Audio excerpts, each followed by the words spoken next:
ለምን መስላችሁ ቤተክርስቲያን የሚሰራበት ጊዜ ትዝ ይላችኋል? ቤተክርስቲያን ዳር ዳር ላይ እንደዚህ ሸዋሸዋ ብሎ የሚጮህ በቆርቆሮ ድምጽ ይደረጋል። ስለዚህ ገዳማት አይታችኋል? ለምን መስላችኋል?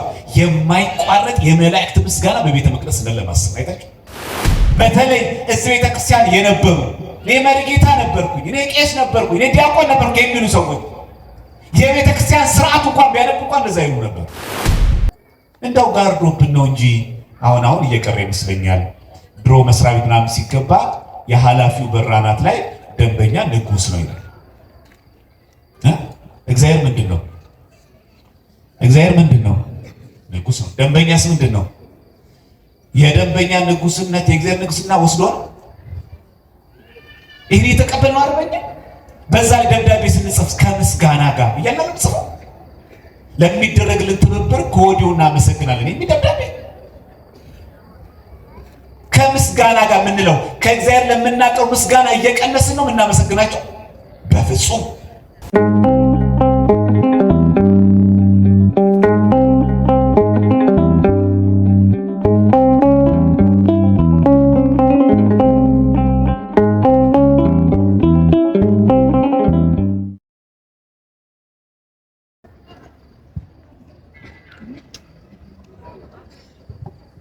በስመ አብ ወወልድ ወመንፈስ ቅዱስ አሐዱ አምላክ አሜን። ክቡራን መምህራን፣ ሊቃውንተ ቤተክርስቲያን፣ አባቶች፣ እናቶች፣ ወንድሞች፣ እናቶች፣ በዚህ የተሰበሰባችሁ የእግዚአብሔር ቤተሰቦች እግዚአብሔር ፍጹም ሰላም እንደምን አመሻችሁ፣ እንደምን ቆያችሁ፣ እንደምን ሰነበታችሁ።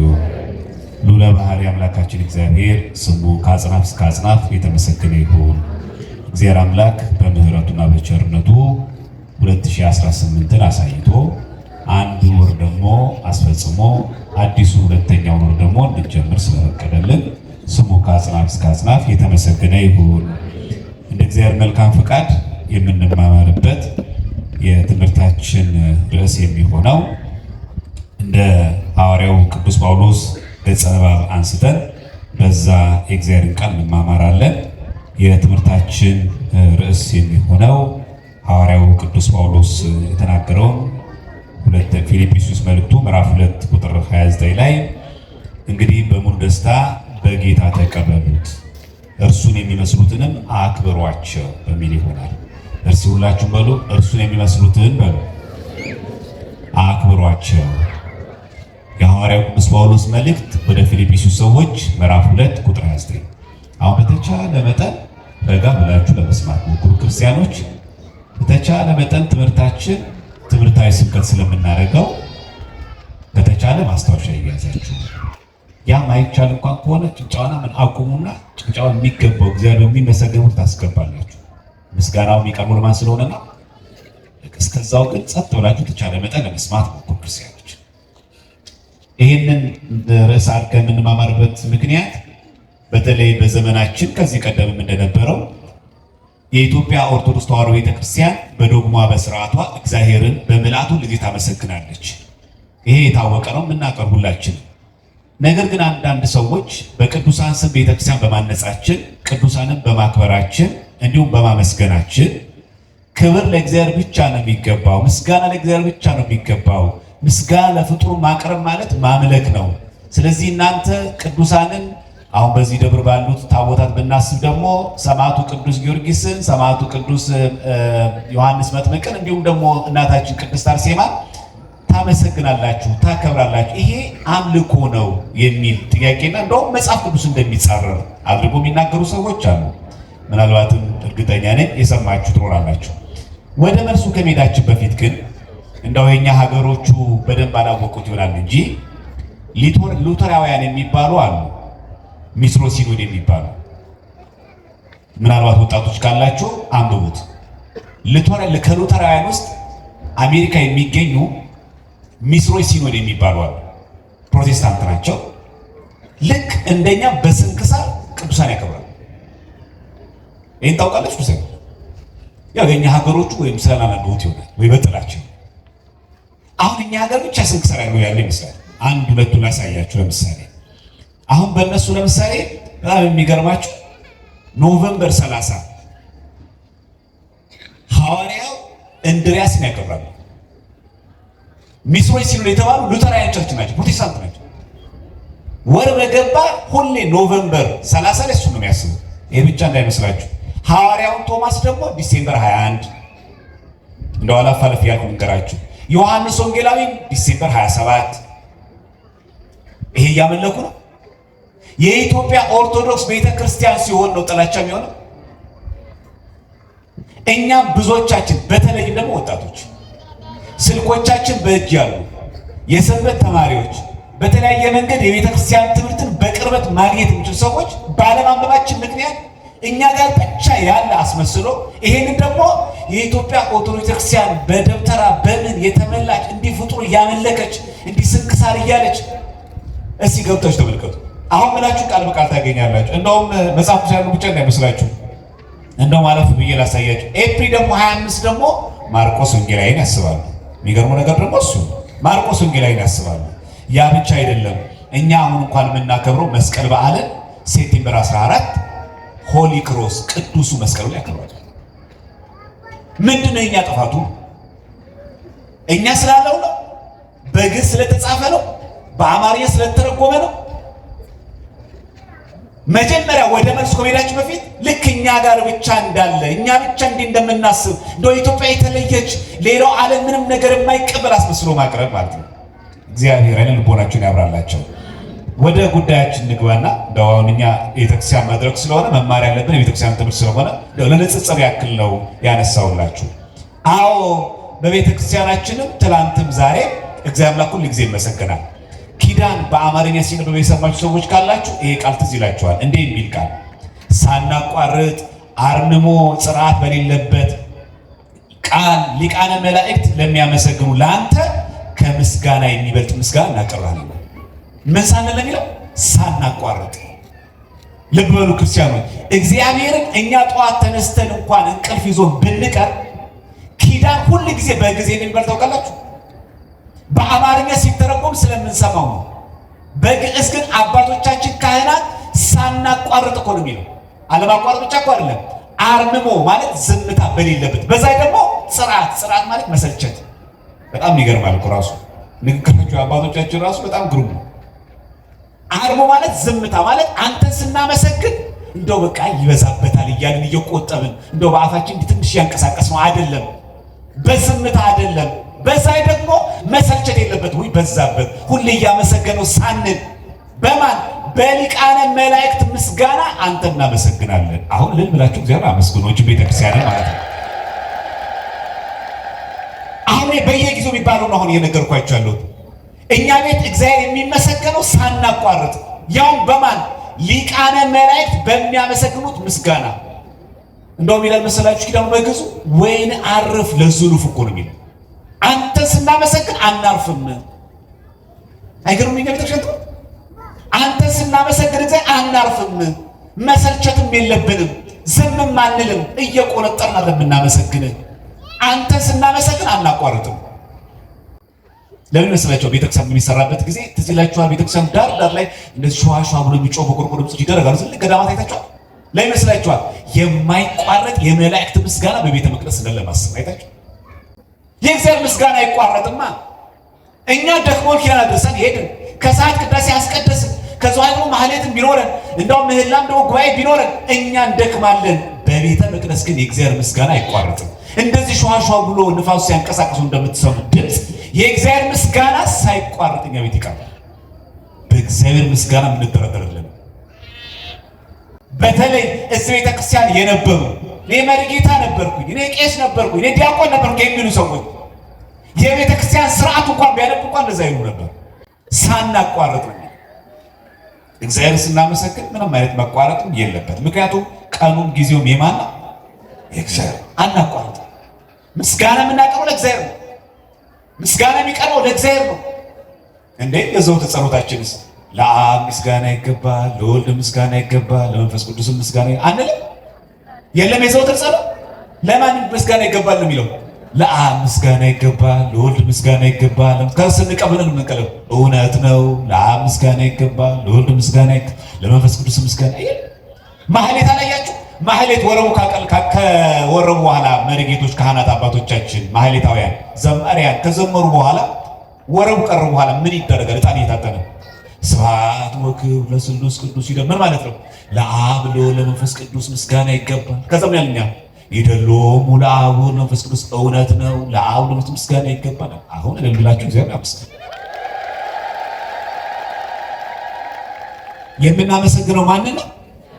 ሌሊት እኮ ማህሌት ላይ እኮ ነው ወረቡ እንዳለቀ በአራቱ ማዕዘን ስብሐት ወክብር ለስሉስ ቅዱስ ይደሎ ለአብ ለወልድ ለመንፈስ ቅዱስ ምስጋና ይገባል። ከዛ ይደሎም እውነት ነው። ለአብ ለወልድ ለመንፈስ ቅዱስ ምስጋና ይገባል። በአራቱ አቅጣጫ በሰሜን በደቡብ በምስራቅ በምዕራብ ለሥላሴ ምስጋና ይገባል። ለኛውም ለኦርቶዶክስ የሚነገረው ምስጋና ለእግዚአብሔር ተቀምጧል። ያውም ለኛ ነው ማሳሰብ የሚሰጠው።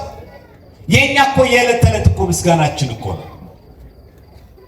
ለዚህ ነው በእኛ ቤተክርስቲያን ለእግዚአብሔር የምናቀርበው ምስጋና ሳንቀንስ ለእግዚአብሔር እናቀርባለን። ታዲያ ይሄ ከሆነ ትምህርታችን ለምንድነው ደግሞ ለፍጡራን የምናመሰግነው? እንኳን ለቅዱሳን እንኳን ለድንግል ማርያም እንኳን ለቅዱሳን መላእክት ለሰዎችስ ምስጋና ይቀርብ የለም? ይሄ ማለት ግን ከእግዚአብሔር ከሚቀርበው የአምልኮ ምስጋና እየቀነስን እያቀረብን ነው አይደለም። እንደውም እኛ አንድ ንግግር አለን ሁሌ እያደረግንለትን ምንም ነገር የማይልን ሰው እገሌ እኮ ምስጋና ቢስ ነው ይላል። ያ ማለት እኔም ማምለክ ነበረበት እያለ ነው። እንደዛ እኮ እያልን አይደለም። ምስጋና ቢስ ነው እኮ እንላለን። ምን ማለት ነው? አያመሰግንም። ሁሌ ምሬት ነው፣ ሁሌ አምጡ ነው። እንደው ተመስገን እስቲ በል ይባላል። ብዙዎቻችን ደግሞ እናውቃለን። የሚያመሰግንን ሰው እንወዳለን ወይስ እንጠላለን? እኛ እናውቃለን። የሚያመሰግንን ሰው ሁል ጊዜ ቴንኪው ላይ እንደው ጋርዶብን ነው እንጂ አሁን እየቀረ ይመስለኛል።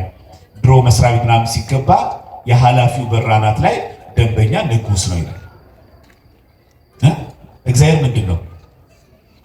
እግዚአብሔር ምንድን ነው? ንጉስ ነው። ደንበኛስ ምንድን ነው? የደንበኛ ንጉስነት የእግዚአብሔር ንጉስና ወስዶ ነው። ይሄን የተቀበልነው አርበኛ በዛ ላይ ደብዳቤ ስንጽፍ ከምስጋና ጋር እያለን ጽፈው ለሚደረግልን ትብብር ከወዲሁ እናመሰግናለን የሚል ደብዳቤ ከምስጋና ጋር የምንለው ከእግዚአብሔር ለምናቀርብ ምስጋና እየቀነስን ነው የምናመሰግናቸው? በፍጹም። ይሄ እኮ ልናውቀው ይገባል። ይሄ እኮ ጥቅስም እኮ አያስፈልገውም ነበር። እግዚአብሔርን የምናመሰግነው ምስጋና የማይቋረጥ ነው። ሁለተኛ የአምልኮ ነው። ለእግዚአብሔር የሚቀርበው ምስጋና አክብሮት ለማንም ፍጡር የማይሰጥ ነው። የቤተክርስቲያን ትምህርት ነው። የማይቋረጥ ምስጋና። ለዛ እኮ ነው ለአብ ምስጋና ይገባል፣ ለወልድ ምስጋና ይገባል፣ ለመንፈስ ምስጋና ካልን በኋላ አምላክን ለወለደች ለጌታችን ለድንግል ማርያም ምስጋና አይታችኋል። መጀመሪያ ሥላሴ እጅ አብረን ለአብ ምስጋና ይገባል፣ ለወልድ ምስጋና ይገባል፣ ለመንፈስ ቅዱስ ምስጋና ይገባል፣ ለድንግል ማርያም አብራችሁ ከሥላሴ ጋር አይሉ። ከዛ ጌታችን ክርስቶስ የተሰቀለበትን መስቀል ምስጋና ይገባል። ተመልከቱ እንኳን ደረጃው እንዴት አድርጎ እንደጻፉት ምንም ነገር ሳይቀላቀልበት ለእግዚአብሔር የሚቀርብ ምስጋና ምንም ቅልቅል የለበትም። መጽሐፍ ቅዱስ አይናርገው። መዝሙር 32 ቁጥር 1 ላይ ጻድቃን ሆይ በእግዚአብሔር ደስ ይበላችሁ። በማን ደስ ይበላችሁ? ከዛ ለቅኖች ምስጋና ይገባኝ። ተፈሱ ጻድቃን በእግዚአብሔር ወለራታን ይደልዎሙ ክብር ይላል። ለቅኖች ምስጋና ይገባ ይላል። ለቅኖች ምስጋና የሚገባው ለእግዚአብሔር ከሚገባው ምስጋና እየቀነስን እየሰጠን ነው አይደለም። ዳዊት የተነገረው ልበ አምላክ ዳዊት ለቅኖች ለድንግል ማርያም ለመላእክት እኮ አይደለም፣ ቅን ለሆነ ሰው እገሌ እንዴት አይነት መልካም ሰው ነበር መሰለ። ለቅኖች ምስጋና ይገባል። ወለራታን ይደል እንኳን ለእግዚአብሔር እንኳን ለመላእክት እንኳን ለጻድቃን ለሰማዕታት ለቅኖች እንኳን ምስጋና ይገባል። ለምን እንዲናረጋለን ካለ ራሱ ልበ አምላክ ዳዊት ሲመሰክር መዝሙር ምዕራፍ 3 ቁጥር 3 ላይ እግዚአብሔር በጻድቁ እንደተገለጠ እወቁ ይላል። በማን እግዚአብሔር እኮ ይገለጣል፣ ግን የሚገለጠው በማን ነው? በጻድቁ። እንደ መጥምቀ መለኮት ቅዱስ ዮሐንስ አይነት እንደ ሰማዕቷ ቅድስት አርሴማ አይነት በጻድቁ እንደተገለጠ እወቁ። እኛም መሰረታዊ ችግራችን ይሄ ነው። በማን እንደሚገለጥ እግዚአብሔር ባለማወቃችን ምክንያት በስጋውያንና በዓለማውያን ሰዎች በስጋዊ ነገራችን ስንመካ እንኖራለን። ጊዜያችን በዚያ ያልቃል። መጽሐፍ ቅዱስ ግን እንደዚህ ይላል፣ የሚመካ በማን ይመካ ነው የሚለው? እግዚአብሔር ይመካ። እግዚአብሔር በጻድቁ እንደተገለጠ ነው የሚለው። ልብ በሉ። ዛሬ እመቤታችን ቅድስት ድንግል ማርያምን እናስባለን፣ መጥምቀ መለኮት ቅዱስ ዮሐንስ በሁለት ይታሰባል። እንዲህ ብለን ስናስብ በእኛ ቤተክርስቲያን ብቻ ያለ እንዳይመስላችሁ። አዎ መጽሐፍ ቅዱሳዊ ናቸው እነዚህ ቀኖቹ ለእግዚአብሔር ናቸው። እውነት ነው። አዎ እኛም እኮ የተወለድንበት ቀን እንኳን አንዳንድ ሰዎች የቅድስት አርሴማን በዓል ከክርስቶስ በዓል ጋር የሚጋጭ አስመስለው ያቀርባሉ። መጀመሪያ አንድ ርምት እናንሳ። አንዳንዶቹ ብዙ ሰዎች ምናልባት እዚህ ውስጥ እንኖራለን ሰማዕቷ ቅድስት አርሴማ አሁን የመጣች አልኩ ያስብሰዋል። በጣም አደገኛ ነው። በነገራችን ላይ አለማንበባችን እኮ ነው ችግሩ። ምናልባት የቤተክርስቲያን ሰዎች ካላችሁ በደንብ አድርጋችሁ ቅዳሴ አንድምታ ቅድመ ግብአተ መንጦላይት ወደ ቅዳሴ ከመግባቱ በፊት ጎርጎርዮስ የደረሰው ካህኑ የሚጸልዩ ጸሎት አለ። እዛ አንድምታ ላይ የሰማዕቷ የቅድስት አርሴማ ሙሉ ታሪኩ አለ። ለወጣቶች ደግሞ ሴት ሬቢሴማ ብላችሁ ጎግል ላይ ሰርች አድርጉ። ያረፈችው እንኳን በ290 ነው። ያ ማለት ከኒቂያ ጉባኤ በፊት የኒቂያ ጉባኤ ተከናወነ የመጀመሪያው በ325 ነው። ከዛም በፊት ያረፈችው ሰማዕቷ ቅድስት አርሴማ ያው በዲዮቅልጥያኖስ ዘመን በዘመነ ሰማዕታት አሁን የመጣች አለች። የመጣው እናንተ ነው። መጤ ከተባለ እኛ ነን መጤ። ደሞስ በዚህስ ብናስበው እውነት አሁን በዚህ ዘመን እንደ ቅድስት አርሴማ አይነት ሰማዕት ጻድቅ በገኝ ይዘራምላ አይ አሁን እኮ እኔ ኮታ ዘግቻለሁ ሰማዕት ቅዱስ አልቀበልም ያለ ይዘራል ቢገኝ ጠርቶ ነው እግዚአብሔር የእሷን ስራ እንደተራ ነገር የምናደርገው ለትዳራችን እኛ አሁን መታመን ከብዶ የለም። በድንግልና መኖር ነው የምፈልገው በምንኩስና መኖር ነው የምፈልገው ብላ እራሷን ለእግዚአብሔር አዘጋጀች። ህይወት ሁለት ይቷልና ሁለት ህይወት ነው ያለን። አንድ ምንኩስና አለ፣ አንድ ጋብቻ አለ። ክርስቲያን ከዚህ ውጭ ህይወት የለም። እሷ ምን አለች? እኔ ክርስቶስ ሙሽራ ሆኜ መኖር ነው የምፈልገው ያለችው እንጂ ጋብቻ ርኩስ ነው አለች። በዛ ላይ አንተ ጣዖት የምታመልክ ነህ ያለችው። ዛሬ እንደዚህ የሚያደርግ ሰው ከብሩን የለም። እሷ ሌላ ናት፣ እሱ ሌላ ነው። የስንት ሰዎች ታውቁት ባለትዳሩ እጮኛሞች ሆነ ስንት ሌላ ቤተ እምነት ያለው ሰው አለ። እዚህ ቤተክርስቲያን ልጅ ያው የሚሰበት ተማሪ ሆነ ፍቅረኛው የሌላ ቤተ እምነት የሆነች ፍቅረኛዋ የሌላ ሰው ቤተ እምነት የሆነ ሰው ተው ስንባል እኮ መከራ የሆነብን። ቅድስት አርሴማን እንኳን ለመተቸት እችን እንኳን ማመት እኮ ይጠይቃል። እኛ እኮ እየተፈራፈርን ያለ ነው። ኧረ እባካችሁ ልጁን እኮ ብታዩት እኮ እንዴት ፍቅር መሰላችሁ። ኧረ እባክሽ ይሄ ሰማዕትነት ቀለስ ማጥረት ነው ይመስላችሁ። በጣም ከባድ ነው። ማን ነው በእግዚአብሔር ፊት የሚቆመው? ልግደልሽ እንኳን ለሚያላት ላግባሽ በተራ ቦታ ላይ ወራት አይደለም። የድህነት ችግር የለባትም፣ የመኖር ችግርም የለባትም። የምትኖረው ቤተ መንግስት ነው። ጸጥ ያለ ሰፈር ነው። ጥበቃው ሙሉ ነው። በምቾት የምታስሩት ቤተ መንግስት ነው። ጮማ ይቆረጣል፣ ጠጅ ይጎነጫል። ምን እጥረት አለ? በመልክ ብታስሩት ምን ችግር የለባትም። ምን ክፋት አለ? ሸሸች ከሮም እስከ አርመኒያ ድረስ ያዛት፣ በጉልበት ያዘች። ያው እግዚአብሔር አምላክ የምታውቀው የለ ምን ላድርግ እንግዲህ ራሴን ጠብቄያለሁ። አሁን በኃይል የመጣው ፈቃዱ ብላ አልተኛችም። እኛ እንደዚህ ምናምን ሰዎች ይላል በስካር ወይ በሆነ አጋጣሚ ነው ውድቀት ላይ ስንገኝ ያው መቼስ እግዚአብሔር ታውቀዋለህ እንግዲህ ራሴን እስካሁን ድረስ ጠብቄያለሁ እንግዲህ ከዚህ በኋላ ታውቀዋለህ። አይታ እንዴት እንደምናመቻመቻው አይታ ቅድስት አርሴማ እኮ ተይዣለሁ በቃ ድርጥ አዲስ ነው ያዘኝ። ወታደሮች አሉ፣ ጭፍሮች አሉ። በቃ እንዲሁ ደግና ላምልጣ አለች። ንጽህናዋን ጠበቀች። እንደዚህ አይነት ንጽህና እግዚአብሔር ለሁላችንም ያድለን እንጂ ይቻል እኮ ዛሬም ግን ሰው አለ በተክሊል አገባለሁ ብዬ ነበረ የሆነ ነገር ተከሰተና በቁርባን እንደዚህ የሚባል ማመቻመች ነው። ንጽህና መጠበቅ ነው። ቅድስት አርሴማ እኮ ግድ የለም ልውደቅ በቃ ምን ላድርግ በኃይል ይበልጣል እኮ በስጋ ጉልበት ብናየው ይበልጣል። እኔ የክርስቶስ ሙሽራ ነኝ፣ እኔ ክርስቲያን ነኝ። አነ ውእቱ ክርስቲያናዊ፣ አንተ ላቆምከው ጣዖት አልሰግድም። ዓይን እያለው የማይ ጆሮ እያለው የማይሰማ እግር እያለው የማይሄድ እንዲህ አይነቱን ጣዖት እኔ አላመልክም። እኔ የማመልከው ሰማይና ምድር የፈጠረውን ለዓለም ሁሉ ቤዛ ሆኖ ያረፈውን መድኃኒተ ኢየሱስ ክርስቶስን ነው ማመልከው አለች። እንዲህ ብሎ የሚመሰክር ማን ነው? ይሄ እኮ የሚመሰከረው መንገድ ላይ መስሏችሁ ነው? እንደ ዘመናዊ ፈናፍቃሪ ሞንታፉት ይዞ መስሏችሁ ነው? እንደኔ የሚመሰገነው ጣዖት አምላኪ ባለበት ብቻ እኮ የሚመሰከረው ነው። ብዙዎቻችን እናመካኘው አለ። ለምንድነው ማሰው ሲባል እንዳለ ብታይ እኮ መስሪያ ቤት እንዳለ እኮ ሌሎች ቤቶች ናቸው። ለምን ታሳባለህ? ይኸው ቤተ መንግስት እኮ ይመሰገናል። መስከራዝ ቤተ መንግስት ጦር በያዙ መሳሪያ በታጠቁ እስከ አፍንጫቸው የቀረበ የማይባል በንጉሥ ቤት እኔ ክርስቲያን ነኝ ቤተ መንግስት ይመሰክርልኝ። እንዲህ በምቾት መሰለ እልልታና ምስጋና ባለ ብቻ መስሎ ነው። ምን መሰረት ያስፈራሃል? የማን ይከብዳል? አንተ መስሪያ ቤት ላይ፣ አንተ ትምህርት ቤት ላይ፣ አንተ ሰፈር ቦታ ላይ፣ አንቺ እድር ቦታ ላይ ሆነች በመስከር ነው ከባዱ። አሕዛብ ብቻ ጣዖት አምላኪ ባል በቤተ መንግስት መናገር የትኛው ነው ከባድ? የቅድስት አርሴማ ነው የሚከብደው? የኛ ነው የሚከብደው? እንዴት አይነት ሰነፎች ተመልከቱ። እኛ እኮ ከሌላ ቤተ እምነት ጋር እኮ ማዕድ ቀርበን ለመማተብ እኮ ብናፍር ሰዎች እኮ የኛ እኮ ጉድ እኮ አያምጣው።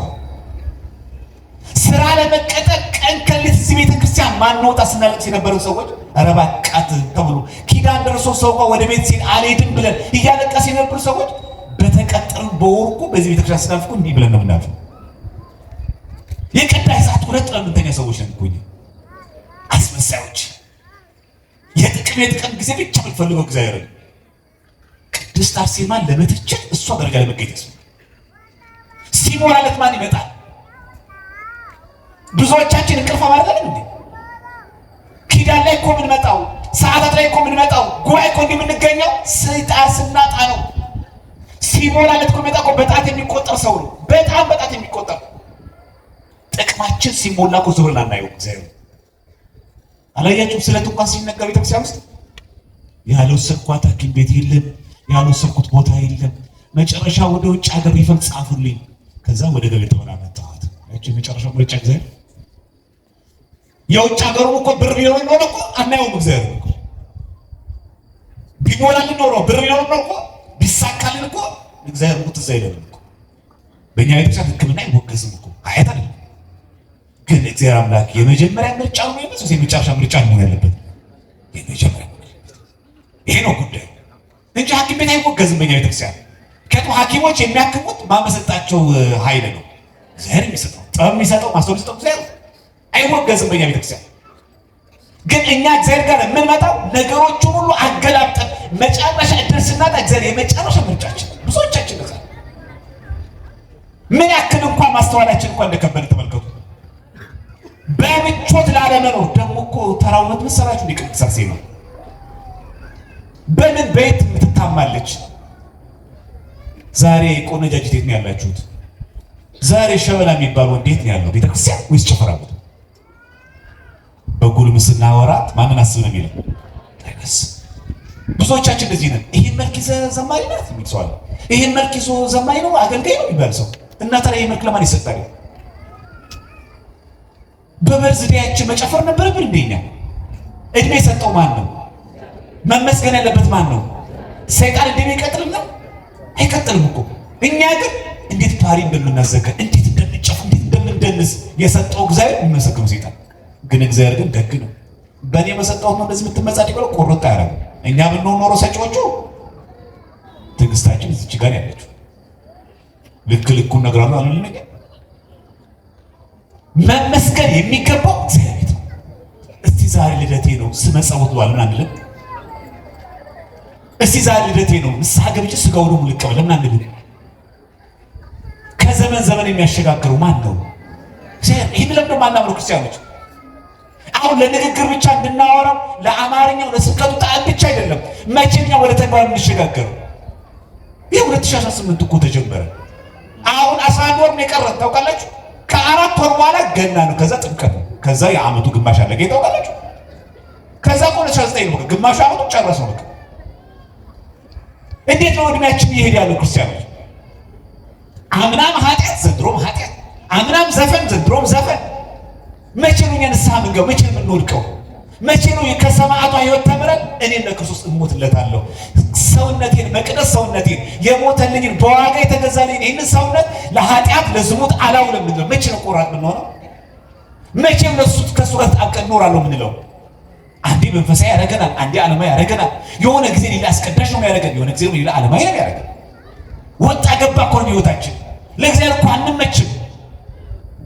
የሆነ ጊዜ ቤተክርስቲያን ያስገሰግሳል፣ የሆነ ጊዜ ጠንቋይ ቤት እንሄዳለን። የሆነ ጊዜ በእግዚአብሔር ብቻ እንመካለን፣ የሆነ ጊዜ በእውቀታችን በዝናችን በገንዘባችን እንመካለን። ምንም አንመካበታለን፣ በብሔራችን እንመካለን። ቅድስት አርሴማን የሰማ ሰው ግን የሚመካው ማን ነው? የሚመካው በእግዚአብሔር። ቆማ በንጉሥ ፊት እኔ ክርስቲያን ከአንተ ጋር አልተኛም፣ እኔ በድንግልና መኖር ብፈልግ ነኝ፣ እኔ ክርስቲያን አንተ ጣዖት አምላኪ ነው። ይሄ የሚነገረው ብቻ በቆምኩበት ነው። ሁሉም ሰዎች ባሉበት ነው። እንኳን በመስሪያ ቤት፣ እንኳን በስራ ቦታ፣ እንኳን በሰፈር እንዳታመካኙ። እኛ ቤት እኮ እንደዚህ አይነት ሰዎች ይበዛሉ። እኛ መስሪያ ቤት እኮ እንደዚህ ሰዎች አታመካኙ። ሰማዕቷን ቅድስት አርሴማ የሚወዳት ሰው ሕይወቷንም ጭምር ሰዷል። ቃል ጋር ብቻ እኮ አይደለም፣ አማላጅነቷን ብቻ እኮ ለመጠቀም ከሕይወቷን መማር። ሕይወቷ ምን ያሳያል? ለዚህ እኮ ነው ገድሎ የሚጻፍልን። ከሕይወቷ እኮ እንድንማር ጨመር ነው። ሰማዕቷ ቅድስት አርሴማ ይሄን የተከፈለችው መጀመሪያ ማረም ያለብን ይሄ። ሁለተኛ ይሄ ብቻ አይደለም። የሚገርማችሁ ወይኔ ጸጉሬ ሞኔ መልክንባት አላለች። በጣም የሚገርመው ሰውነቷን ቆርጦ ያለ መጀመሪያ እጇን ቆርጦ ተስፋ እንድትቆርጥ ነው። ታውቃላችሁ? እጃቸው የሚቆርጡ ሰዎች እኮ ነው። የእንጀራ ገመዳችን ቁርጥ አድርገው ክር እንድትበጥሱ የሚጋቡ ሰዎች አላቸው። አርሴማን ማሰብ ነው። ማን ይበልጣል? ደሞዝ ይበልጣል? እግዚአብሔር ይበልጣል? ምርጫ። ጣቷን እኮ ነው የቆረጠው። ከዛ መጨረሻ ከእሷ ጋር የነበሩትን ደናግላን ጭምር ነው የገደሉ። ለምን? እነሱን ፈርታ እሷ እንድትክድ። እንደዚህ የሚያደርጉ ሰዎች አሉ። ጓደኞቻቸው የሚያስፈራሩ፣ በጥቅማ ጥቅም የሚይዙ። ከዛ ትያዩና ሰው ሁሉ በቀነሰ ሆነ ድራቸው አብሮ የሚሄድ ሰው የለም። ጸንቶ መቆም በጊዜው ያለ ጊዜው ምን ሆነ ነው የሚለው ጸና። ከዚህ በኋላ ነው እንግዲህ ልበ አምላክ ዳዊት እንግዲህ በሙሉ ደስታ በጌታ ተቀበሉታል። ማን ነው የሚለው? ሐዋርያው ቅዱስ ጳውሎስ በጌታ ተቀበሉ ካለ በኋላ እርሱንም የሚመስሉትን አክብሯቸው። አችሁ ክብር ለእግዚአብሔር ብቻ አላለም ጳውሎስ። እግዚአብሔር ይከበራል። አዎ የምናከብረው አምላካችን ፈጣሪያችን አስገኛችን ብለን እግዚአብሔር የምናመልከው። ሐዋርያው ቅዱስ ጳውሎስ ግን እርሱም በደስታ ተቀበሉት። በጌታ እኮ ያመዘው ድንግል ማርያም በምንድን ነው የምንቀበላት? በደስታ በጌታ ነው የጌታ እናት ብለን። ቅድስት አርሴማን በደስታ የጌታ አገልጋይ የጌታ ባሪያ ብለን። መጥምቀ መለኮት ቅዱስ ዮሐንስን የጌታ ባሪያ ዮሐንስ መጥምቀ መለኮት ብለን በጌታ እንቀበለው። ከዛ እሱም ብቻ አክብሮ አላለም። በጣም የሚገርማችሁ ተቀበሉት ያለው እርሱንም የሚመስሉትን አላይታችሁ በቅድስና የሚመስሉ በሙሉ አይቱ። የታለ ቅዱስ ጊዮርጊስ ስም እንዳንል እኮ የታለ አሁን ቅድስት አርሴማ እዚህ ጋር የሚለው እንዳንል እርሱንም የሚመስሉትን አክብሯቸው። እስቲ በልጡላችሁ እርሱንም የሚመስሉትን በሉ አክብሯቸው። አይታችሁ አምልኳቸው አይደለም ያለው አክብሯቸው። ኦርቶዶክስ ያለችው ይሄንን አክብሯቸው ያለችው ቅድስት አርሴማን አክብራት ያለችው ማን? እርሱንም የሚመስሉትን ቅዱስ ጳውሎስን የመሰለ የእሱ ደቀ መዝሙር የሆነ ለወንጌል የሚቆም እውነተኛ ክርስቲያን ከሆነ እርሱን የሚመስሉትን አክብሯቸው። ከዛ በጌታ በደስታ ተቀበሏቸው። ድንግል ማርያም በምንድን የምንቀበለው? በጌታ በደስታ። ጌታን ከመቀበል ጋር ምናምን የሚገጭ ነገር አይደለም። ወደዛም የሚላትም ቃልም አይደለም። እኛ በ40 በ80 ቀናችን አጠምቀከ በአብ አጠምቀከ በወልድ አጠምቀከ በመንፈስ ቅዱስ እያሉ በአስም አጠምቅሃለሁ፣ በወልድ ስም አጠምቅሃለሁ፣ በመንፈስ ቅዱስ አጠምቅሃለሁ ብሎ ይቀበላል። ምንም አይቀበላል እግዚአብሔር። እንዲህ እኮ ነው ወደድን እኮ እኛ። ምን መስፈርት አለው እኛ? ምን ንጽህና፣ ምን ቅድስና አለን? ምን የምንረባ ነገር አለን እኛ? እውነት እግዚአብሔር አምላክ የእያንዳንዱን ልብ እያየ መቅደስ የሚገባ ቤተክርስቲያን የሚገባው ማን ይገባል? እዚህ ደግሞ ጉራችን መከራ 2017 እያሉ እኮ የቀበርናቸው ሰዎች እኮ ነው። ይሄ ነው እንዴ? አንዱ እኮ ወዳጆቻችን ልናጣቸው ማንፈልጋቸው ሰዎች እኮ ሞተዋል። እኛ ጻድቅ ሆነን እኛ ተሽለን ይሄን ዓመት ያየ ነው። እንደውም ወሩን ጨረስንና ደግሞ ይሄን ወር ምንድን ነው የፈቀደ? ማን ስለፈቀደ ነው? የኛ ቅድስና ነው? የኛ ንጽህና ነው? ክርስቲያኖች ማንኛውም አይነት መንፈሳዊ ነገር የምናደርገው እግዚአብሔርን ለማክበር እንጂ የእኛን ልዕልና ለማሳየት አይደለም። አለ እኮ ብዙ ማህበራት እኮ አሉ። አይታችኋል? ዝክር ተዘክሮ አቅማችን የምናሳይ ሰዎች ይሉ እየሰለል ቤት ምንጠራ ግን የቅድስት አርሴማ ወዳጆች ነው። ግን የጻድቅ ወዳጆች ነው። እንደዚህ እግዚአብሔር ይከበራል። እግዚአብሔር እኮ በነገራችን ላይ እኮ ሸዋ አይደለም። እኛ እውነቱን እንገራችሁ ክርስቲያኖች፣ እግዚአብሔር ሸዋ አይደለም። እኛ ጸበል ጻድቅ የምናቀርበው አቅማችን ለማሳየት አይደለም። በስመ አብ እገሌ ዝክር ቤት የበላነው ምግብ ብለን እኮ እንድናደርገው እኮ ነው። አጠገብ ያለውን ባልንጀራውን አልቀሰህ አስለቀሰው ከላይ ማዶ ጠርተህ የምታበላው እግዚአብሔር የሚቀበለው መስሎ ነው። እግዚአብሔር ሸዋ ነው መስሎ ነው። አጠገብሽ ያለችውን ንቀሻት ትተሻት አቅም ያለውን ባለ ሀብቱን ጠርተሽ የምታመጪው እግዚአብሔር የሚቀበልሽ መስሎሽ ነው። እግዚአብሔር እኮ የዘከረው ዝክር ብቻ እኮ አይሆን፣ የተዘከረበት ምክንያት እኮ አይሆን። እሱን ለማክበር ነው? ከእግዚአብሔር ዘንድ በረከት ለማግኘት ነው? ወይስ ያንቺን አቅምና የቤትሽን ሀብት ለማሳየት ነው? ያያውን እኮ እግዚአብሔር። ክርስቲያኖች እንዳትሞኙ፣ ማናቸውም ነገር የምናደርገው ለእግዚአብሔር ብለን በረከትን ለማግኘት እንጂ ለመመጻደቅ አይደለም። ምን የሚያመጻድቅ ነገር አለ? ሀብትስ ቢሆን የሰጠን ማን ነው? በቃ ምን ችግር አለው? ዝክር እኮ የምንዘክረው እኮ ከአቅማችን በላይ ሆነ እኮ ለማስጨነቅ አይደለም። ከአቅም በላይ ዝክር ሆነ እኮ አቋርጥ ሰዎች እኮ አሉ። እኔ ይህንን ወር ካወጣሁ በኋላ አልገባም የሚል ሰው እኮ አለ። ከአቅሙ በላይ ሆነበት። ዝክር እኮ የምንዘክረው ከበረከቱ መካፈል ነው እንጂ የእያንዳንዳችንን የኪሳችን ሀብት እኮ ብቃት ለማሳየት አይደለም። እሱንማ ሰማዕቷን ታውቀዋለች። ከየት እንዳመጣሽው እኮ ይታወቃል። ከየት እንዳመጣው እኮ ይታወቃል። እግዚአብሔር አያውቀውም እንዴ? ክርስቲያኖች ማናቸው ነገር ስናደርግ በትህትና በፍቅር ሁሉም ሰው በሚችለው አቅም። ቤተክርስቲያን ከአቅማችሁ በላይ ዘክሩ አላለችም። ሳንጋ ካልጣልክ፣ ጠልጭ ካልተጣለ፣ እንደው የሆነ ምግብ ካልቀረበ ዝክር ነው አይባል። አንድ ዳቦ ብትሆን እግዚአብሔር አምላክ ይቀበላል። ካለ አድርገው ሰየው፣ ምን ችግር አለ? ለካህናት አቅርብ፣ ምን ችግር አለ? ሰየው ካለህማ። ሀብትን ለማሳየት ግን አታረገው። ኖሮ ሱቁ እንቆናም አትሆን። ከሌላም ደግሞ ኬታ ጋር ተበድረም አትደግስ። ታውቀዋለች። አንድ ብርም ትሁን ስጥ። እግዚአብሔር ያውቀዋል፣ ልብሽን ያውቀዋል። የሀብታችሁ መለኪያ ታርቁ ክርስቲያኖች። ዝክር ቤታችን ጽዋ የሚገባው እንደው መተን ዝክር የምንዘክረው የሀብታችን የአቅማችን መገለጫ ሆኖ አይደለም። በቅዱሳን ስም የምንዘክረው የምናከብረው በዛ ቅዱስ ስም ፍቅረ እግዚአብሔር እንዲኖር ፍቅረ ቢጽ እንዲኖር ጭምር ነው። ሰው መውደድ እኮ እንዲኖር ነው። ክርስቲያኖች በማህበር እኮ የምንጠጣ እኮ ለዛ ነው። ዋናው እኮ ፍቅር ነው። አጋፔ የሚባለው እኮ እንጂ ቤታችን እኮ የሚበላ ስለጠፋ አይደለም። አትመጻደቁበት። ይሄ የምንኮራበት ሀብት፣ ይሄ የምንኮራበት መልክ፣ ይሄ የምንኮራበት ቁመና ነገ ይፈርሳል። ምንኛ ብረት ለበስን እንዴ? እኛ በዘመን የማንገደብ ሰዎች ነን አይደለም።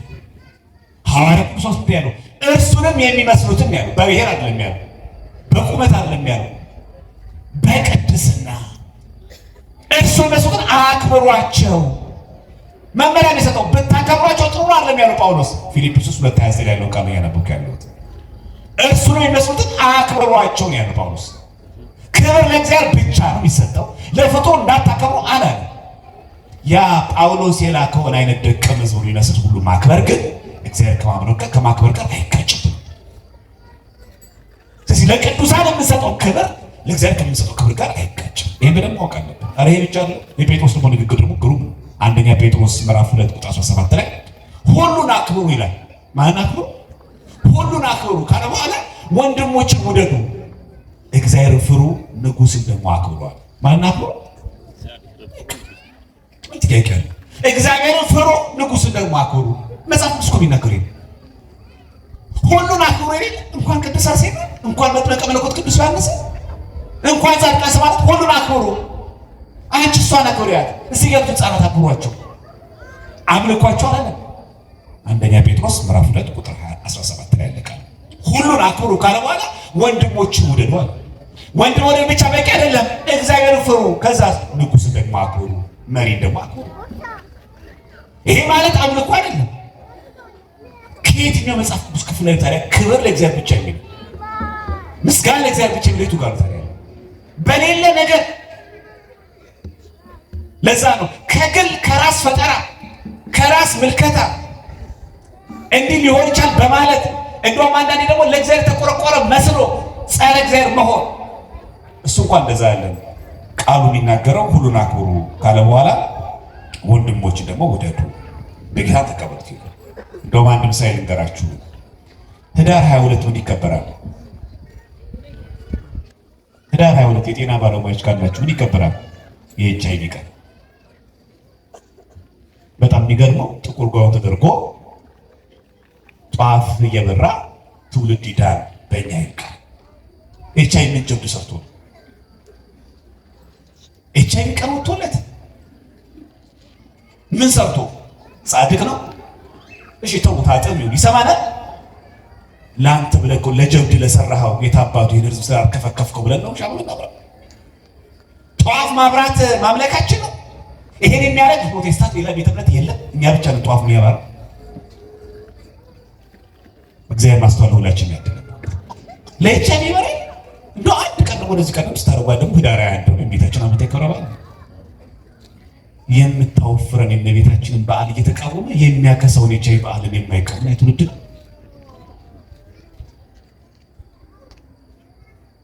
እመቤታችን ሁላችሁ በእልልታ አመስግኗት። እሺ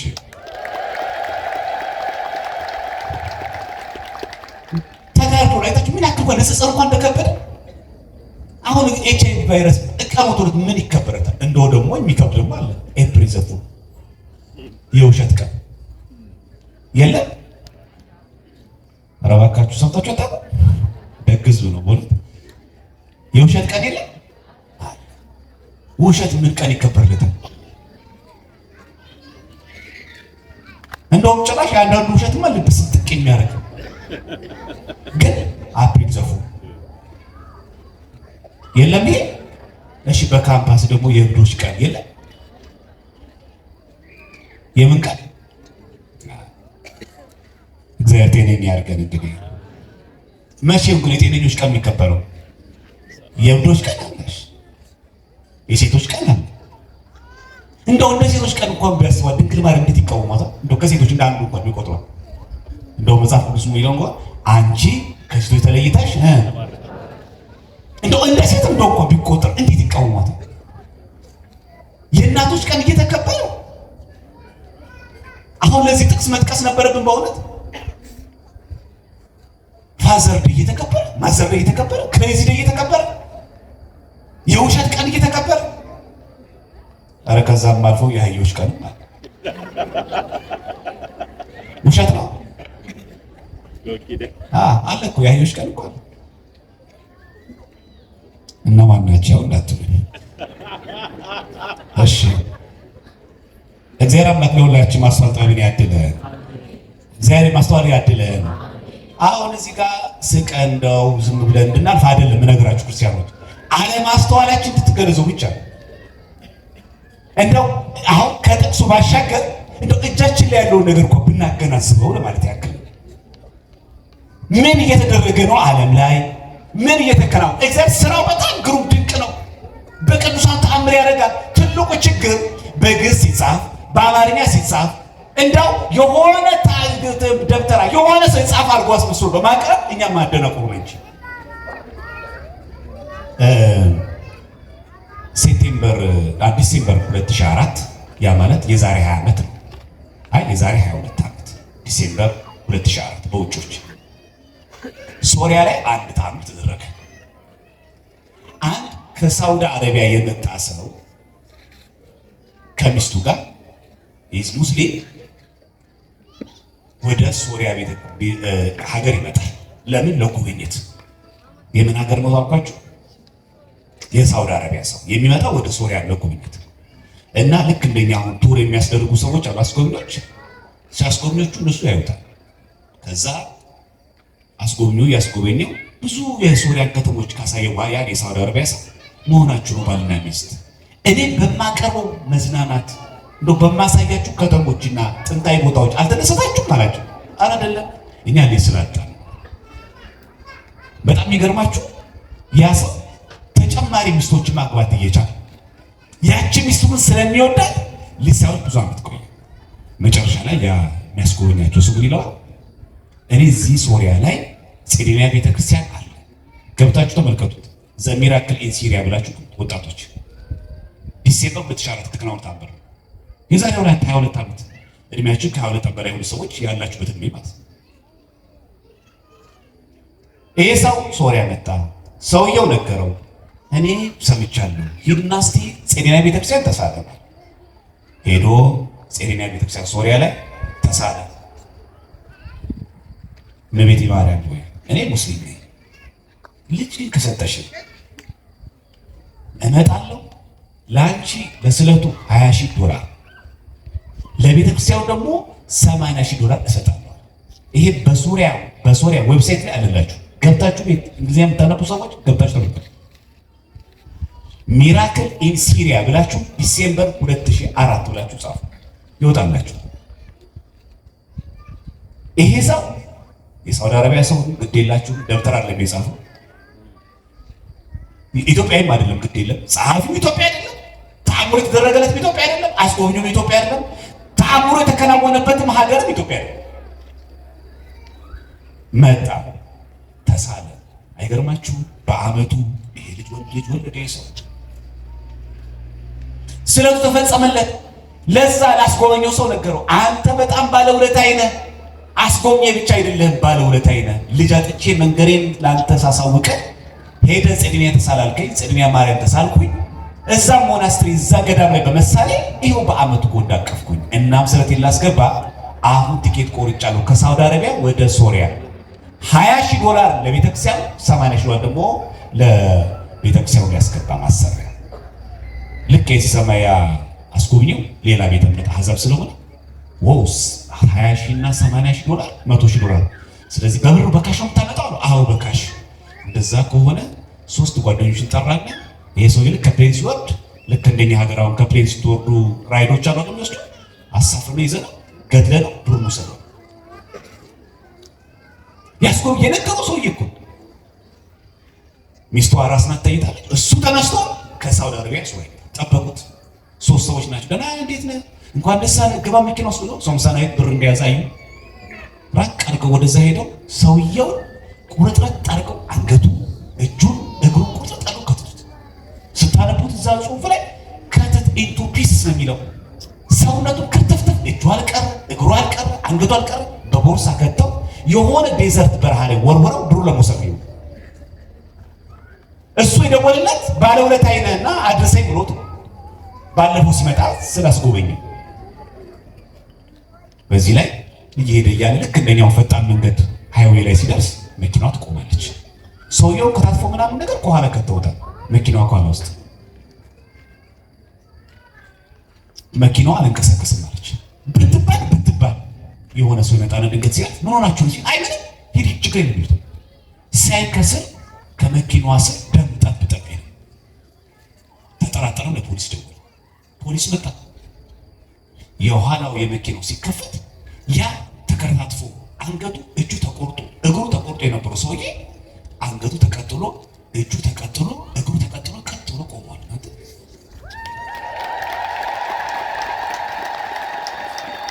ተአምር። ይሄን ነገራችሁን ተአምር እዛው ላይ ስታነቡ ሰዎቹ 3ቱ ሰዎች ከመድገራሽ ደረሰ። ምክንያቱም ያዩት ሰውየው አንገቱ ቆርጠውታል፣ እጁ ተቆርጧል፣ እግሩ ተቆርጧል። እንግዲህ አስቡ፣ ልክ እንደ ቅርጫት በላችሁ ከተውታል፣ እንደዛ ይዘውታል። ሰውየው ደም በደም ያለው ግን አዲስ የተሰራ ሰርጀሪ የለም። ማርያምን በምልጃዋ ካመንክ እንኳን የስጋዊ የልጅ ችግርሽን ተከራታትፈሽ እንኳን ከሆነ ትቀጥልሻለች። የምትገርም ስፔሻሊስት ነው። ስሟ የተመሰገነ። አስፈላጊ ከሆነ እኛ ከልብ ካመናት ከስፔሻሊስት አንሳሪ ድግል ማለት ታክሞ ከመጣ የሚገርም ስፔሻሊስቶች ናቸው ተብሎ ይደነቅ የለሰው የአምላክ ናት። ከዚያ ያነሰች ናት። የሚገርማችሁ 3 ሰዎች ወደ ኋላ ወደቁ። በጣም የሚገርማችሁ ሲኤንኤን ሲዘግቡ ይሄንን ሰዎቹ 3ቱ ሰዎች ፖሊስ ይዞ ሰውየውን ጭምር ይዞ ሄደ። አንተ ሰውዬ ሞተ ነበር? እኔ አላውቅም። ይኸው ተገጣጥሞ ደግሞ አዲስ የተሰራ ሰርጀሪ አንገቱ እጁ አዲስ ተሰራ፣ ግን ምንም ነገር የተቀዳደደ ነገር ምንም ሳይሆን ግጥምጥም ብሎ ቀጥሎ ሄዶ ቤተሰቦቹ ዘመዶቹ ሁሉ አስጠመቀ። ይሄን የሚያደርግ ማን ነው? ይሄን ነገራችሁ ለምን መሰላችሁ? ምን ነገራችሁ መሰላችሁ? ጼዴንያ ማርያም ብለን እኛ ተአምረ ማርያምን የምናከብረው የደብተራ ድርሰት ነው ለሚሉ ሰዎች፣ በግዕዝና በአማርኛ ሲጻፍ ለማያምን ሰው እንደው በእንግሊዝኛ ሲነገር ይገባን ይሆን? እንደው በሌላ አሕዛብና በሌላ ሀገር ሲነገር ነው ይገባን ይሆን? እንረዳ ይሆን? ክርስቲያኖች ይሄ ሰው $80,000 ከእንደገና ደግሞ $20,000 አስገባ ያለ ሰውዬ ይሄንማ ተአምር አይችልም ማለት ብሎ ባለሀብት ስለሆነ $800,000 ቤተክርስቲያን አስገባ ገሪ ያደረገ ሰውዬ። ክርስቲያኖች አሁን የምንማረው ነገር ምንድን ነው? አንተ አንቺ በቅዱሳን ምልጃ መጠቀም አለ። የቅዱሳን ምልጃ ማለት በእኛ ቤተክርስቲያን መጠመቅ ስጋ ወደሙ መቀበል የሚተካ ሆኖ አይደለም። አትጠመቁ በ40 ቀናችሁ አልተባለም። ስጋ ወደሙን አትቀበሉ አልተባለም። ይሄን ሁሉ ለመዳን የሚያስፈልጉትን ምስጢራት ፈጽመን ሰውነንና ብዙ ነገር ይጎልናል፣ ብዙ ነገር ያስፈልገናል። የበለጠ ደግሞ የሰማይ መንግስት ያስፈልገናል። ለዚህ ደግሞ የቅዱሳኑ ህብረት የቅዱሳን ጸሎት ደግሞ ያስፈልገናል። ይሄን ታውቃላችሁ። በነገራችን ላይ እንደ የቅድሙን አንድ ታሪክ ልትገምላችሁና ሉተራውያን እኛ ወደ ቅዱሳን መጸለይ የለብንም ብሎ ያምናሉ። ነገር ግን በሰማይ ያሉ ቅዱሳን ግን ስለኛ ይለምናሉ እንደሚያምኑ ታውቃላችሁ። ሉተራውያን እኮ እንደዚህ ያምናሉ። ኢንቮኬሽን ሴንት አይደለም ድንግል ማርያም ድረሽልን ቅዱሳን እሱ ብላ ለምንጸልየው አሉ። ነገር ግን አሉ በሰማይ ያሉ ያረፉ ቅዱሳን ግን ለእኛ በምድር ላሉ ቤተክርስቲያኖች በመላ ለሁላችንም ይጸልያሉ እኮ ያምናሉ። የሀገራችን ኖቾች እንጂ ግራ የገባቸው እንጂ የላይኞቹ እኮ የአሜሪካዎቹ ተማረዳ እኮ ናቸው። እንደዛ እኮ ነው የሚሉት አምቦ ክርስቲያኖች እንደዛ ነው የሚሉት። እነሱ ራሱ በሰማይ ያሉ አረፍተ ዘመን የገጠ አሁን እኛ ሀገሮቹ ሞተው የለ የሞተ ቅዱስ ያማልዳ ይላሉ። ዓለም ሌላ ሀገር ነው ያለው። እኚህ እኮ ሉተራውያን ናቸው፣ ራሳቸው ፕሮቴስታንት ናቸው። በሰማይ ያሉ ቅዱሳን ለእኛ ምድር ላይ ላለ ሰዎች ይለምናሉ፣ ያማልዳሉ ነው ይለምናሉ። ይሄን ያምናሉ ክርስቲያኖች። በጣም የሚገርማችሁ ነገር ደግሞ ሰዎች ይሄን አንተው የሰማዩ መንግስትን እንኳን እየናፈቀ አለመለመናችን ዶክሩም እኮ ነው። የኛ ነገር ችግር እኮ ነው። የሚያስፈልገ ነገር በጣም ምን ይመስላችኋል? የሰማዩ ነገር ነው። ለምን ይመስላችኋል? የቅዱሳን ተአምራት ገላት እዚህ ጋር በተደረገ ተአምር ቀን ሙሉ መድረኩ ማን ነው? ሸንኮራ ዮሐንስ ላይ መሃን የነበረ ሰው ወለደ። ኤችአይቪ ቫይረስ የነበረበት ተፈወሰ። ደም ግፊት የነበረባቸው ሰዎች ተፈወሱ። ለምን ማናወራው በየቀኑ? ውሸት መስሎ ነው እንዴ? አይደለም እኮ የስጋ ፈውስ ነው። እሱማ በንስሐ ግባና ስጋው ደግሞ ተቀበል ነው እንጂ በሸንኮራ ዮሐንስ ጸበል ከጨጓራ በሽታ ስለተፈወስ ስጋው ደግሞ ካልተቀበል መንግስት አትገባማ። እሰየው በጣም እንኳን ተከናወነልሽ፣ እንኳን ያበጠው እጢው እንኳን ወጣ በመጥምቁ ጸበል እሰየው። ግን ንስሐ ግባና ስጋው ደግሞ ተቀበል። አይተካውማ። እንኳን ተፈወሰ። ያ ሲያሰቃየ የነበረ አለ አይደለም፣ ሳይነስ ያለበት ሰው አለ፣ ግፊት ያለበት ሰው አለ፣ ስኳር ያለበት ሰው አለ። በጠበል ተፈወሰ። እሰይ እግዚአብሔር አምላክ ይሰራል ከዚህም በላይ። ይሄ ስጋ ፈውስ ነው። ግን ከዛ ከደም ግፊት ግን ባትፈወስ በጠበል ንስሐ ገብተህ ስጋው ደግሞ ከተቀበል ብትሞት እንኳን መንግስት ትገባለህ። አይ ይሄ ሰው እኮ ደም ግፊት አለበት ብሎ ከመንግስት ሩራ ወዳላ ትቀርማ። እሱ የስጋ በሽታ ነው። ብትፈወስ እሰየው፣ ሰላም ጤና ያለው ከፍተኛ አለ። እግዚአብሔር እንካ በእንካ ለምናደርገው እሺ ክርስቲያኖች እንዲህ ካረክልኝ እንዲያርግ ስለት እንደዛ ነው። በነገራችን ላይ የፍቅር መገለጫ ነው እንጂ እግዚአብሔር አምላክ እንዲህ ካረክ እንዲያረግላ የሚባለው እግዚአብሔር እንካ በእንካ ያለው አይደለም። እንዳትሳሳቱ ክርስቲያኖች፣ ይሄ የምናደርገው የፍቅር መገለጫ ነው። እንደው እንዲገባችሁ ወጣቶች ፖስት ካርድ አሁን ቀርቷል መሰለኝ። ድሮ ምናምን ነገር ፍቅረኛ የልደቱን ቀን ምናምን ታደርጋለች። እየገዛችሁ ነው አይደለም? ምን መገለጫ ነው? የፍቅር መገለጫ። ለእግዚአብሔር ነሳ ስላደረክልኝ አመሰግናለሁ ብል እንጂ ያ በግ ያ በሬ እግዚአብሔር ስለሚበላው አይደለም። እኛ ያመጣነው የስለት በግ እግዚአብሔር ስለሚበላው ምን ያደርግለታል እግዚአብሔር? የእግዚአብሔርማ እኮ ምግቡማ የኛ ንስሐ ነው፣ የኛ ማልቀስ ነው፣ የኛ ማዘን ነው፣ የኛ ስጋው መቀበል ነው። የሱ ደስታ የሱ ምግቡ ይሄ ነው፣ የሱ መጠጡ ይሄ ነው። የኛ ምግብ እግዚአብሔር ምን ያደርግለታል? ለእግዚአብሔር የምናደርገው የፍቅር መገለጫ ነው። ይሄን ካረክልኝ እንግዲህ ደግሞ ለአምላክ የፍቅር መገለጫ እንዲያደርጋል ለማለት እንጂ እንዲህ ካረክ እንዲያደርጋለሁ እንካ በንካ አይደለም። ክርስቲያኖች እኛ በቤታችን ያለውን ባጎ ባለመጠቀማችን ምክንያት እንዳንቆጭ መጠንቀቅ አለብን። ክርስቲያኖች እግዚአብሔር ምን ይወዳል፣ እግዚአብሔር ምን ይጣል ማወቅ አለብን። አሁን የምነግራችሁ ሰው ቅድም የነገርኳችሁ ሰው $800,000 አስገብቶ ለጽድንያ ቤተክርስቲያን ጽድንያ ማርያም እኛ ቤተክርስቲያን ይከበራል። ታምረ ማርያም ያለው ውሸታም ነው ለሚሉ ሰዎች አለ ተከናውኗል። የሚገርም ሰው ነው ደግሞ እኮ አይታችኋል። የሞተ ሰው ተነስቶ አረምኮ ተቀጥ ደግሞ ሰው እንዳይጠራጠር የተቆረጠ ደግሞ የሚገርም ሶስቱ ደግሞ አዛብ ናቸው። ገዳዮቹ ራሳቸው ቆመ ሰከሩ ፌንት ሰፍቶ እኮ የወደቁት ለዛ ነው ነገራችን። አንዱማ አበደ። እንዴት አንገቱን የቆረጥኩት ሰውዬ እንዴት እጁ ተቆርጦ እንዴት ተቀጥቶ ይቆማል? ለሰው የማይቻል ለማን ይቻላል? ለሰው የማይቻል ለማን ይቻላል? ለእግዚአብሔር ይቻላል። የእግዚአብሔር ስሙ የተመሰገነ ይሁን። አንድ የመጨረሻ ነገር ልጨምርና ላብቃ። አንዳንድ ሰዎች በስድስት ኢየሱስ በስድስት አርሴማ ስትሉ ደብ አላረጋችሁ እንደው እግዚአብሔር ላይ እየደረባችሁ የሚሉ ሰዎች አሉ። አንድ ማስረጃ እናንሳ።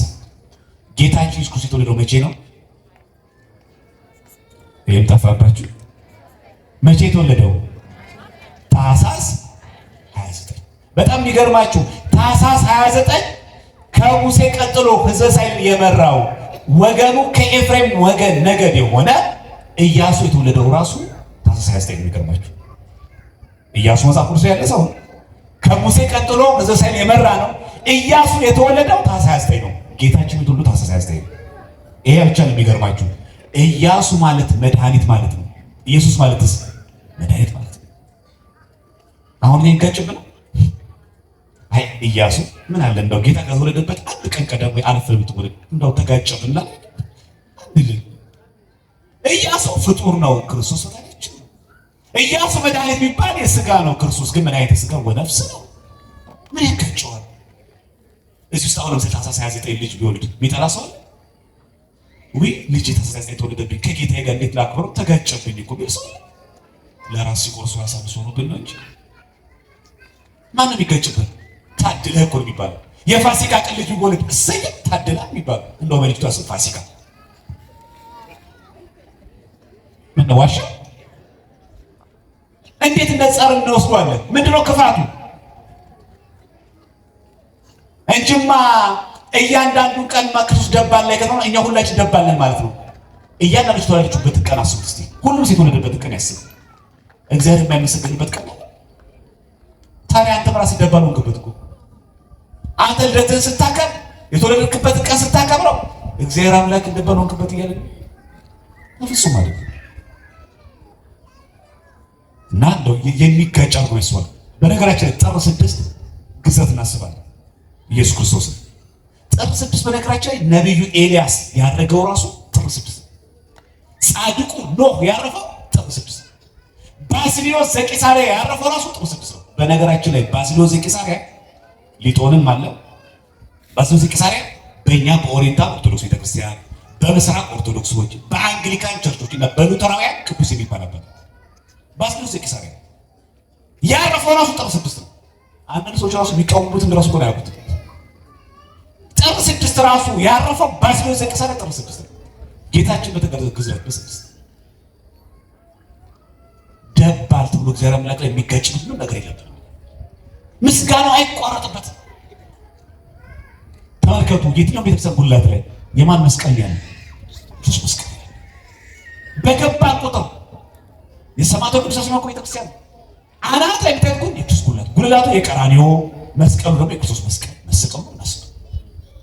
በዚህ ቤተክርስቲያን ውስጥ የሚሰዋው አማናዊ ስጋ የክርስቶስ ስጋ ነው። የሚፈሰው ደም አማናዊ ደም የክርስቶስ ደም ነው። ለዛ ነው ይሄን የቤተክርስቲያን ትምህርታችን። እስቲ የሰማዕታት ቅዱስ አርሴማ ቀን ቅዳሴ ስናስቀድስ ምን ብሎ ነው ቅዳሴ የሚጀምረው? ይህች ቀን ምን ያክል የምታስፈራ ናት አለ። ይህች ቀን ምን ያክል የምታስደነግጥ ናት፣ መንፈስ ቅዱስ ከሰማያት ሰማያት የሚወርድባት አለ። በመፍራት ሆናችሁ ቁሙ። ምን ማለት ነው? ይሄን ህብስትንና ይሄን ወይኑን ቀይሮ አማናዊ ስጋ ወልደ እግዚአብሔር አማናዊ ደም ወልደ እግዚአብሔር ሆኖ የሚቀርብበት ቀን ነው። ይህች ቀን ታስፈራለች። ባለፈው መስከረም 29 ትዝ ይላችሁ የሰማዕታት ቅዱሳን ዕረፍት አክብረናል። ዕረፍት ስናከብር የዛን ቀን ቅዳሴ ነበር አልነበረም?